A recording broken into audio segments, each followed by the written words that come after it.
Nós tivemos na data de ontem, presidente, uma comissão de parlamentares aqui do nosso estado que fizemos uma série de reuniões importantes em Brasília, e eu venho ocupar essa tribuna aqui hoje para esclarecer a população do Mato Grosso do Sul acerca desses trabalhos, dessas tratativas, e alertar com relação a um problema que vai se colocar, que está se avizinhando para o nosso estado e que já tem sido objeto de muitas das nossas discussões aqui. E eu me refiro especificamente à questão fundiária do nosso estado, da PEC 132, a proposta de emenda constitucional 132, e a discussão com relação ao marco temporal. Talvez alguns não tenham notado ainda, senhor presidente, mas na data de ontem, a ministra do STF, a ministra Rosa Weber, que preside aquele colegiado federal, pautou o julgamento para o marco temporal, que vai definir uma questão importantíssima para o nosso estado e de repercussão nacional, para esse julgamento para o dia 7 de junho próximo.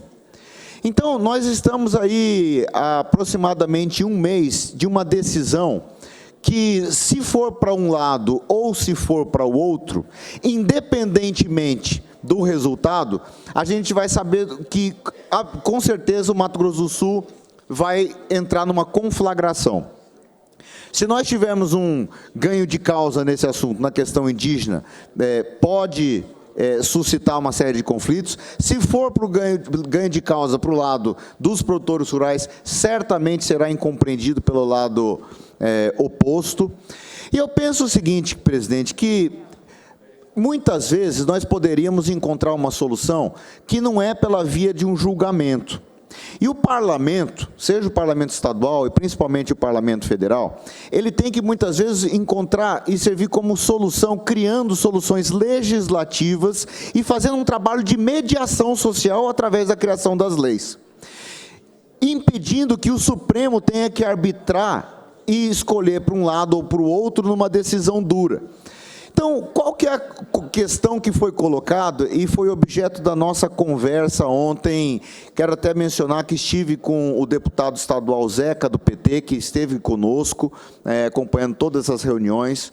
Nós tivemos o apoio de toda a bancada federal, e eu quero agradecer especificamente ao coordenador da bancada, ao Vander, que fez um verdadeiro périplo entre todos os ministérios, nos apresentando e abrindo portas. Tivemos o deputado Dagoberto, tivemos o deputado Beto Pereira, a deputada Camila, deputado Geraldo Rezende.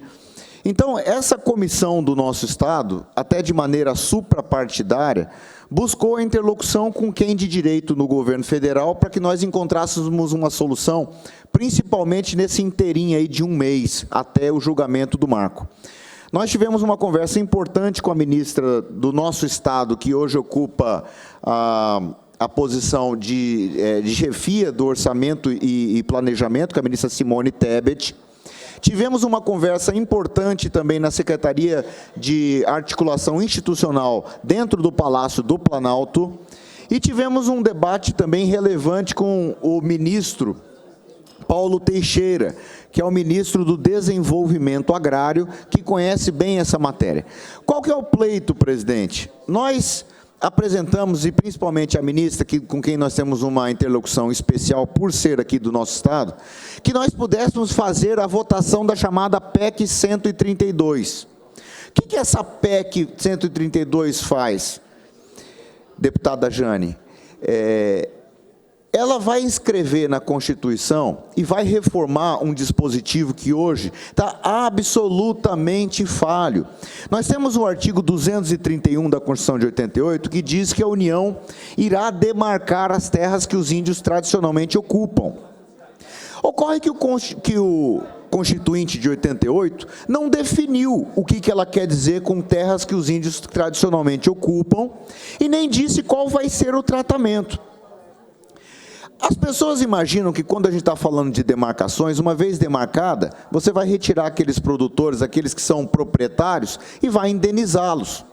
Mas não é isso que está colocado.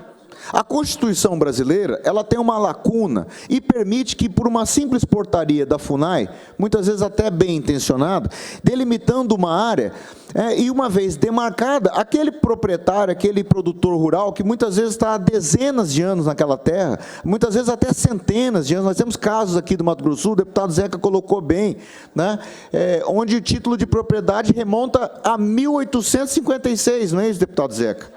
Então, nós temos aí títulos de propriedade que estão vigorando da época do Império e que, se objeto de demarcação, trata-se de uma expropriação. Então, os proprietários são retirados de sua casa com uma portaria declaratória, por um mero ato administrativo, e simplesmente não se indeniza. Então, qual que é a luta, qual é a briga, qual é a nossa motivação para impedir uma conflagração geral do nosso Estado?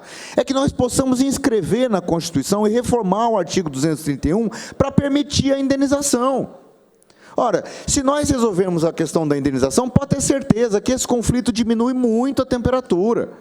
Porque hoje, indígenas e produtores rurais estão sendo colocados como inimigos que não são. Mas principalmente porque existe essa lacuna legislativa. Resolvida a questão da indenização, que tem que ser indenização na mesma regra que nós temos hoje para a reforma agrária. Se o governo quer fazer uma indenização na reforma agrária, ora, ele pode fazê-lo. Ele pode fazê-lo mediante algumas regras, com indenização prévia, indenização justa e indenização em dinheiro. Por quê? Porque a Constituição Federal, ela... Permite uma parte, deputado? Permite, só para terminar o raciocínio, porque a Constituição Federal, ela impede o confisco. Então, o que nós estamos tentando fazer? É impedir este confisco, através da PEC 132, que vai permitir a indenização. Então, deputado Zé Terceiro, deixa eu concluir o raciocínio e passo a palavra para Vossa Excelência.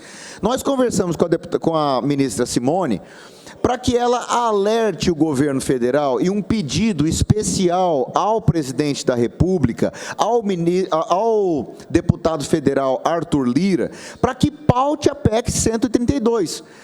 Essa PEC 132 já foi votada em 2 ocasiões no Senado Federal, ela se chamava PEC 72, inclusive a ministra Simone Tebet foi relatora, tá? Então passou em unanimidade, com mais de 70 votos dos senadores presentes, então ela passou em unanimidade, foi para a Câmara Federal. Então a Câmara Federal será a última palavra. Vai terminar regimentalmente, ainda que nós modifiquemos a PEC, ela termina regimentalmente dentro da Câmara. Então, o que nós estamos pedindo? Antes da votação do marco temporal, que o presidente da Câmara, o Arthur Lira, possa votar a PEC 132. Essa é a orientação da ministra Simone Tebet. Isso que nós conversamos ontem no Palácio do Planalto. Nós conversamos com o deputado, com o ministro Paulo Teixeira, que tem a mesma avaliação. Então, nós ficamos esperando uma articulação com o deputado Vander, deputado Dagoberto, que falariam com o Lira, e também buscariam uma articulação com o ministro da Articulação Institucional, o Padilha, para chamar uma reunião em alto nível entre os ministros e que nós possamos ter essa mobilização. Agora, por que eu trago esse tema aqui para o nosso Estado? Primeiro, para informar as pessoas do que aconteceu, né, o que nós estamos vendo como possível solução, para impedir o mal maior, que seria a conflagração de uma decisão A ou B, ruim ou boa para um lado ou para o outro, agora no dia 7 de junho. Eu acho o seguinte, nós temos que tratar esse tema de assunto de maneira suprapartidária. Eu acho que todo mundo aqui no Parlamento sul-mato-grossense já concordou com a ideia da indenização. O governo do Estado também é favorável a isso. Nós precisamos subir isso aqui de nível, nós precisamos de aliados. Nós precisamos que o governo do Estado, o governador Eduardo Riedel, que é sensível à questão, conhece profundamente esse tema, que nós possamos fazer uma caravana aqui para Brasília, presidente, e de repente sensibilizar o presidente da República para que peça, para que vote a PEC 132. Nós precisamos colocar um fim nesse assunto. Não é possível que nós vamos continuar vivendo dessa maneira, tratando produtores rurais dessa forma, tratando indígenas dessa forma, e daqui a pouco vai ter morte, como já aconteceu no passado. Então, nós podemos resolver, eu estou convicto que nós podemos resolver. Nós precisamos de força política, nós precisamos fazer um trabalho, que é um debate e dentro da democracia que é importante, que é um debate pedagógico, nós temos que convencer a sociedade. Então, convencida a sociedade que esse é o caminho, eu estou convencido que esse é o caminho, nós temos uma janela de oportunidade para que nós possamos resolver esse tema.